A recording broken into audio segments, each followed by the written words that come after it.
Some of the strongest people you'll ever meet carry a strange contradiction. They rarely ask for help. They stay calm during chaos. They comfort everyone around them. Yet when they're hurting, they quietly disappear. Most people call this independence. Psychology tells a different story. There is a difference between choosing solitude and being shaped by it. Long before a child learns to calm themselves, they're supposed to borrow calm from someone else. A gentle voice, a patient face, a steady heartbeat. Little by little, those moments teach the nervous system that distress doesn't have to be faced alone. But when that experience rarely happens, the brain doesn't simply stop developing. It adapts. Children are remarkably creative survivors. If comfort isn't available from another person, they begin building their own ways to survive overwhelming feelings. Those strategies are often brilliant. They protect the child exactly when protection is needed most. The surprising part is that those same strategies often follow them into adulthood. What once kept them safe can quietly become the way they approach every difficult emotion, every relationship, and every moment of vulnerability.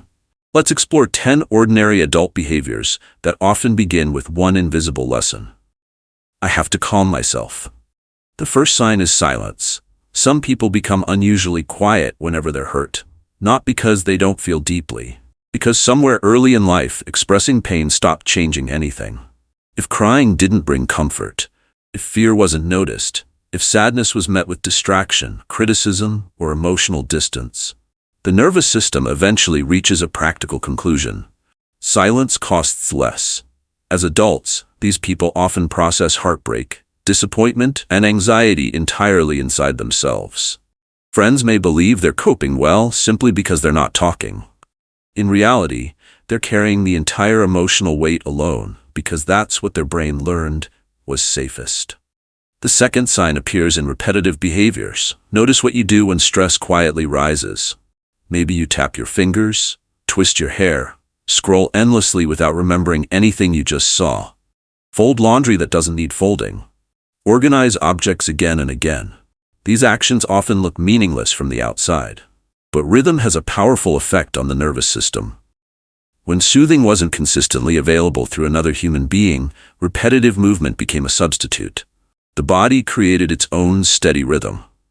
Years later, it still reaches for that familiar pattern whenever life feels unpredictable. The third sign is a surprising attachment to physical warmth. Some people instinctively wrap themselves in blankets, hold hot drinks with both hands, stay under warm showers longer than necessary, sleep beneath heavy comforters even when the room isn't cold. Warmth does more than heat the body. It creates sensations that resemble safety. For a nervous system that rarely experienced calming physical presence from another person, heat becomes a quiet replacement. Not because it fully satisfies the need, because it's predictable. And predictability often feels safer than emotional uncertainty. The fourth sign involves food. Stress affects appetite differently from person to person. Some people eat long after hunger disappears. Others lose interest in food completely. On the surface, these look like opposite behaviors.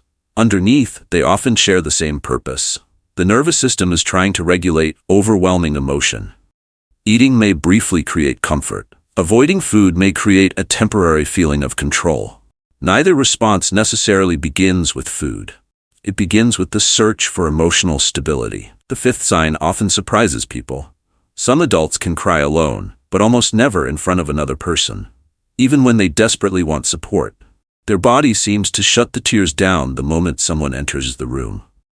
This isn't emotional coldness. It's emotional memory.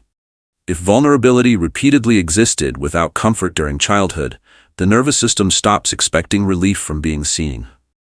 Privacy becomes the only place where emotions feel safe enough to emerge. The sixth sign can confuse even loving relationships. Someone offers a hug, a partner sits beside you, a friend says, "I'm here." Instead of relaxing, your shoulders tighten. You instinctively say, "I'm okay. I'll deal with it. I don't want to bother you." Receiving comfort can actually feel more uncomfortable than facing the problem alone.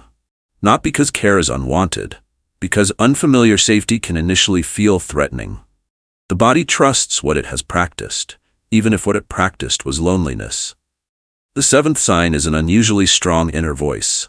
Many adults constantly coach themselves through difficult moments. You'll get through this. Just keep going, one step at a time. People often admire this inner resilience, and they should. It represents extraordinary adaptation. But sometimes that internal parent exists because an external one wasn't consistently available during moments of emotional need. The mind slowly became its own source of reassurance. An incredible achievement, but also a reminder of what was missing. The eighth sign is carrying pain privately. Some people go through breakups, job loss, health scares, grief, without telling almost anyone. Weeks later, friends discover what happened and ask, "Why didn't you say something?" The answer usually isn't simple. They aren't trying to hide. Their nervous system simply learned that sharing pain rarely changed the outcome. So asking for support stopped feeling useful long before adulthood began. The ninth sign is becoming everyone else's safe place. These are the people who always know exactly what to say. They notice emotional shifts immediately. They're patient, reliable, gentle. Others naturally turn to them during difficult times. Ironically, many of these people struggle to receive the same care they give so freely. Sometimes the best comforters are individuals who spent years imagining the comfort they wished someone had offered them. By learning what they needed, they became remarkably skilled at giving it away. The final sign ties everything together. You feel your body relax most when you're completely alone. Not because you dislike people, not because you're antisocial, because solitude became your nervous system's safest environment. No unpredictable reactions, no emotional disappointment, no waiting to see whether someone will understand. Just quiet, control, and familiar safety. Many people mistake this for personality. Sometimes it is, but sometimes it's the result of a nervous system that never fully associated another person's presence with emotional relief. Here's the important part. None of these behaviors means something is wrong with you. They are evidence of adaptation. A child faced circumstances they couldn't control. So the brain solved the problem the only way it could, by becoming both the frightened child and the comforting adult. That's extraordinary. But surviving and feeling safe are not exactly the same thing. Many adults eventually discover that although they've mastered self-reliance, they still carry a quiet longing they struggle to explain. Not for advice, not for solutions, simply for the experience of feeling emotionally held, perhaps for the first time. Healing doesn't require abandoning the strengths you built. Your independence, your resilience, your ability to think clearly under pressure, none of those need to disappear. The goal isn't replacing self-soothing. It's expanding your options, learning that another calm nervous system can stand beside yours without taking away your strength. That accepting comfort doesn't erase resilience, it completes something resilience was always trying to protect. The child inside you was never weak for needing someone. Human nervous systems were never designed to regulate entirely alone. They were designed to connect. And sometimes the strongest step an adult can take isn't becoming even more independent. It's allowing safety to finally arrive from somewhere outside themselves.